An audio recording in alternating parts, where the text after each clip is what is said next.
Brasil, a distopia cômica e futurista dirigida por Terry Gilliam, ex-integrante do Monty Python, que também dirigiu As Aventuras do Barão de Munchausen, que eu trouxe algum tempo atrás no canal, é um filme que soaria um tanto quanto estranho e até ridículo para os nossos dias. Nós que estamos acostumados com distopias à la Black Mirror e Cyberpunk Edge Runners, que partem de um retrato da tecnologia como algo abstrato, numa espécie de magia que não respeita os limites antes pré-estabelecidos entre real e virtual, material e imaginário, iríamos olhar para o Brasil do Gilliam como um retrato caricato e ingênuo do papel que as máquinas vão ter no futuro. A própria estética visual do diretor contribui muito para essa visão. Esses cenários que parecem ter sido tirados de um palco de teatro, de uma disquete de um programa de TV, coisas que provavelmente são influências diretas de seus trabalhos antigos no Monty Python, mas o que realmente distancia Brasil das produções de ficção científica atuais é como o filme não foi capaz de prever essa artificialização da tecnologia, essa mudança repentina, por exemplo, dos telefones tijolão e das televisões de tubo para o Wi-Fi e inteligência artificial, ainda mantendo uma relação muito analógica com o universo das máquinas. É bom lembrar que esse filme foi produzido em 1985, em uma época onde a internet, apesar de já existir, ainda não estava ao acesso do público geral. Porém, isso não significa que as pessoas não tinham contato com a tecnologia. Máquinas, telefones, rádios, televisores, automóveis, nenhuma dessas coisas são exclusivas do século XXI e já existiam pelo menos desde a segunda metade do século passado, se não até antes. O que diferencia, no entanto, um telefone antigo para um smartphone moderno, por exemplo, é o fato de que o telefone antigo demandava comandos manuais e analógicos para serem utilizados. Basicamente, as pessoas ainda precisavam fazer um mínimo de esforço para fazer um aparelho elétrico entrar em funcionamento. Ainda pegando o exemplo do telefone como gancho, uma pessoa conseguia falar com um amigo ou parente de outro estado, mas como ainda não era possível apertar o botão de microfone para mandar uma mensagem de áudio no WhatsApp, ela ainda precisaria discar manualmente o número da outra linha. Com a presença de um aparelho de CDs, uma pessoa conseguia ouvir a música que quisesse na própria casa, mas como ainda não era possível pedir para a Alexa tocar uma playlist específica no Spotify, ela ainda seria obrigada a fazer o esforço de se locomover para uma loja e comprar o CD físico ou vinil. Com a presença de uma máquina de escrever, uma pessoa não precisa escrever manualmente uma carta. Mas como ainda não existia e-mail ou redes sociais, ela ainda precisaria entregar o documento pessoalmente para o destinatário ou enviá-lo pelo correio. O século XX, ainda mais a sua segunda metade, é um período da história da humanidade onde a tecnologia começou a se mostrar cada vez mais presente para funções utilitárias como trabalho, serviço doméstico e até mesmo para o entretenimento. Mas as coisas agiam de uma forma totalmente analógica. As máquinas precisavam de um esforço manual, nem que isso seja levantar a bunda do sofá e apertar um botão para começar a funcionar. Ou seja, um mundo movido à base de comandos de vozes, de Alexas, inteligências artificiais, gesticulações corporais e reconhecimento facial seria uma realidade totalmente impensável para uma pessoa do século passado que cresceu cercado dessa tecnologia palpável, dessa tecnologia de botões e de controle manual. O Brasil do Terry Gilliam, sendo um produto filho do seu tempo, de um tempo bastante automático, mas de uma automatização ainda analógica, não seria capaz de representar a tecnologia artificial da mesma forma como faz Black Mirror. Mesmo em obras de ficção científica que se dizem futuristas, que se vendem como representações artísticas do futuro, tudo sempre parte da visão de mundo que as pessoas têm do próprio presente. A gente tem uma noção muito clara disso quando a gente analisa algumas das ilustrações do século passado que imaginam como seria o mundo hoje em dia. A imagem que aparece na tela, por exemplo, é de uma ilustração feita na França no começo do século XX que imagina como seria a vida nos anos 2000.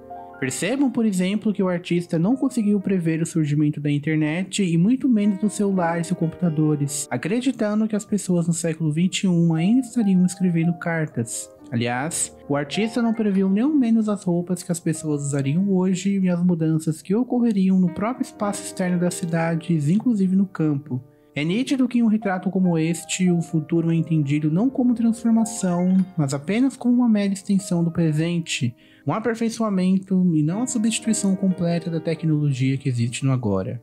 Esse tipo de ilustração viria mais tarde a influenciar o steampunk. Esse subgênero da ficção científica é caracterizado pela mistura entre passado e futuro, que é um grande, se não o principal exemplo dentro das artes de como as representações do futuro diz muito mais a respeito à época presente em que as obras foram produzidas do que ao futuro propriamente dito. Aliás, indo ainda mais longe neste argumento, pode-se até dizer que o cyberpunk, que estava se popularizando na época do Brasil do Gillian, é menos futuro do que presente. Essa constante preocupação em relação ao controle das máquinas sobre o homem, o medo de ver a qualidade de vida despencar em detrimento da automatização da realidade, de ver o neoliberalismo destruindo o trabalho e a economia, tudo isso são dilemas que dizem respeito ao presente, que referem-se a preocupações atuais e não de alguma suposta era futura que essas obras dizem estar retratando.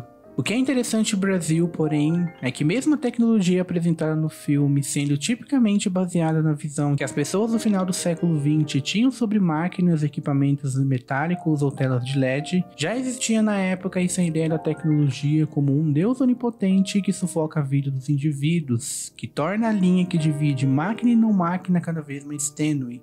A burocracia e o péssimo funcionamento do Estado são outras características que compõem o universo de Brasil, e isso, direta ou indiretamente, faz com que a tecnologia se torne ainda mais difícil de ser lidada. Não são raros os momentos onde máquinas simplesmente param de funcionar do nada, onde funcionários da Central Service, a empresa responsável pelos reparos domésticos, fazem um trabalho péssimo e pioram ainda mais a situação. Tem aquela cena logo no começo onde os caras não usam as medidas corretas para tapar o buraco no teto do Sr. Buttle, a cena onde aqueles dois funcionários invadem a casa do Sam Lowry e destroem todo o seu sistema de ventilação. Essa incompetência dos funcionários, principalmente nessa segunda cena em específico, acaba se tornando um problema ainda mais grave com a mecânica analógica que compõe a tecnologia que eles estão lidando.